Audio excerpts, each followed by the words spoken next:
अस्सलाम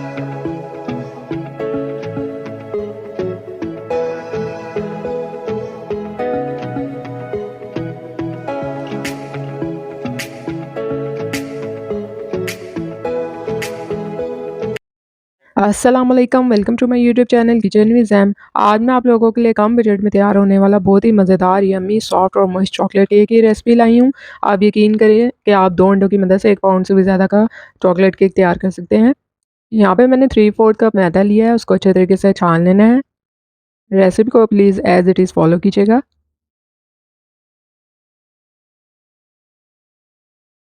साथ ही हमने इसमें 1/4 कप कोको पाउडर ऐड कर देना है, इसको भी अच्छे तरीके से छान लेना है।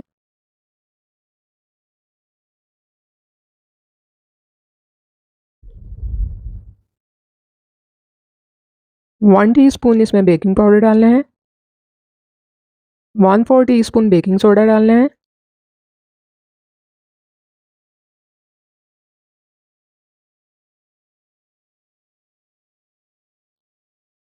इन सारी चीज़ों को अच्छे से छानने के बाद मिक्स कर लेना है। अब हमने इस बाउल को एक साइड पे रख देना है। साथ ही हमने एक दूसरा बाउल लेना है और उस पे रूम टेम्परेचर पे 2 एग्स डाल देने हैं। बेकिंग के लिए ये टिप आप लोग याद रखिए, आप लोगों ने जब भी अंडे इस्तेमाल करने हैं उसको रूम टेम्परेचर पे यूज़ कीजिए। अंडे डालने के बाद इसको हमने इलेक्ट्रिक बीटर की मदद से अच्छे तरीके से बीट कर लेना है। तकरीबन हमने 1 से 2 मिनट के लिए इसको अच्छे तरीके से बीट करना है।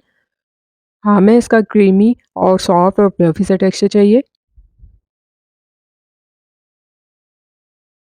यहाँ पे मैंने आधा कप दानेदार चीनी ली थी, जिसको मैंने हाफ करके इसमें शामिल करते जाना है और साथ-साथ बीटर की मदद से बीट करते जाना है।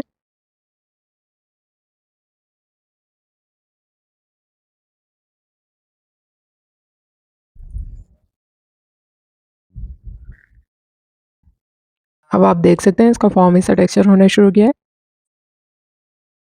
जब तक इसका कलर चेंज नहीं हो जाता, उसका टेक्सचर क्रीम नहीं हो जाता, हमें इसको अच्छे तरीके से बीटर से बीट करते जाना है।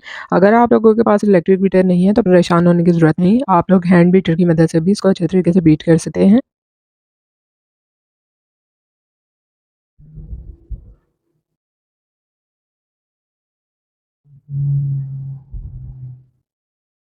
यहाँ पे आप देख सकते हैं इसका कलर चेंज होना शुरू हो गया है। साथ ही हमने 1/4 कप ऑयल ऐड कर देना है। ऑयल डालने के बाद इसको फिर अच्छे तरीके से बीट कर लेना है।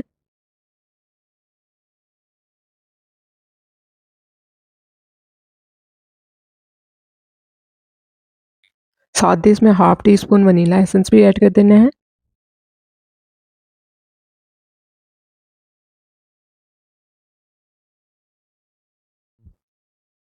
अब आप देख सकते हैं इसका कितना ज़्यादा क्रीमी सा टेक्सचर हो गया है।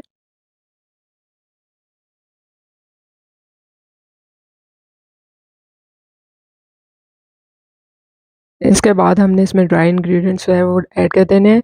इसको हमने हाफ करके ऐड करना है। अब हमने इसमें इलेक्ट्रिक बीटर नहीं चलाना, बल्कि इसको स्पैचुला की मदद से कट एंड फोल्ड करते जाना है। स्पैचुला को आपने बहुत तेज़ी से जो है इस बैटर के अंदर नहीं चलाना, बल्कि इसको धीरे-धीरे इसमें मिक्स करते जाना है।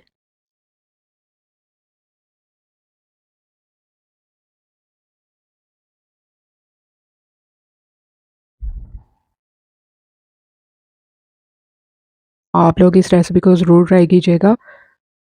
इतना मज़ेदार और लज़ीज़ केक बनता है, मिनटों में ख़त्म हो जाता है।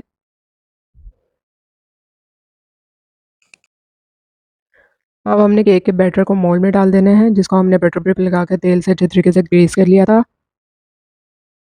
अब हमने प्री हीट हुए हुए पतीले में मोल्ड को रख देना है। तकरीबन 35 से 40 मिनट के लिए हमने इसको स्लो फ्लेम पर बेक कर लेना है। 40 टू 45 मिनट्स के बाद हमारा केक अच्छे तरीके से बेक हो चुका है। हमने इसको पतीले में से निकाल लिया था। मज़ेदार सा चॉकलेट केक तैयार हो चुका है। ठंडा होने के बाद हमने इसको मोल्ड से निकाल लिया था।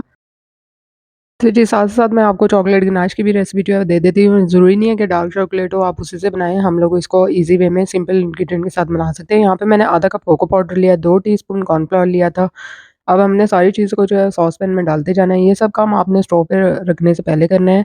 हाफ कप दानेदार चीनी डाल दी है, हाफ कप कोको पाउडर डाला है, 2 टीस्पून कॉर्नफ्लोर डाला है, पिंच ऑफ सॉल्ट डाला था और इसके बाद 1 कप दूध डाल के इसको हमने इस तरह व्हिस्कर से मिक्स करते जाना है।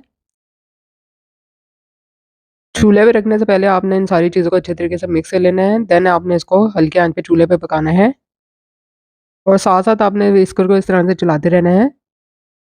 जैसे ही आपको लगे कि ये थोड़ा-सा थिक होना स्टार्ट हो गया है, तो वहीं पे आपने जो है फ्लेम को ऑफ कर देना है।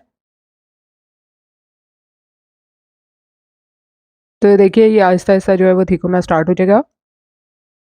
बिना डार्क चॉकलेट के भी हम चॉकलेट गनाश जो है वो ईज़िली बना सकते हैं और बहुत ही कम इंग्रीडिएंट्स के साथ झटपट। साथ ही मैंने इसमें जो है थोड़ा-सा वनीला एसेंस भी डाल दिया था 1 से 2 ड्रॉप्स और थोड़ी-सी क्रीम भी डाल दी थी। आप क्रीम की जगह जो है थोड़ा-सा बटर भी ऐड कर सकते हैं। इससे जो है आपका चॉकलेट गनाश जो है वो ग्लॉसी और शाइनी हो जाता है। अब हमने इसको जो है एक प्याले में निकाल लेना है। अगर इस्तेमाल से पहले आप लोग को ये गाढ़ा लगे तो आप लोग जो है वो इसको थोड़ी देर के लिए माइक्रोवेव कर सकते हैं। तो चॉकलेट गनाश रेडी है केक पे लगाने के लिए। चॉकलेट गनाश जो है हमने इसको केक को ठंडा होने के बाद उसके ऊपर जो है स्प्रेड करनी है। गरम केक के ऊपर नहीं डालनी। अच्छे तरीके से इसको स्पैचुला की मदद से स्प्रेड कर देना है। उसके बाद हमने इसको स्प्रिंकल से डेकोरेट कर देना है।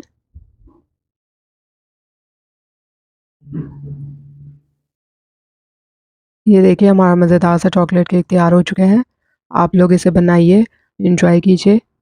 रेसिपी पसंद आई है तो रेसिपी को लाइक और शेयर कर दीजिएगा। चैनल को सब्सक्राइब करना मत भूलिएगा। मिलती हूँ एक नई रेसिपी के साथ। तब तक के लिए अल्लाह हाफ़िज़।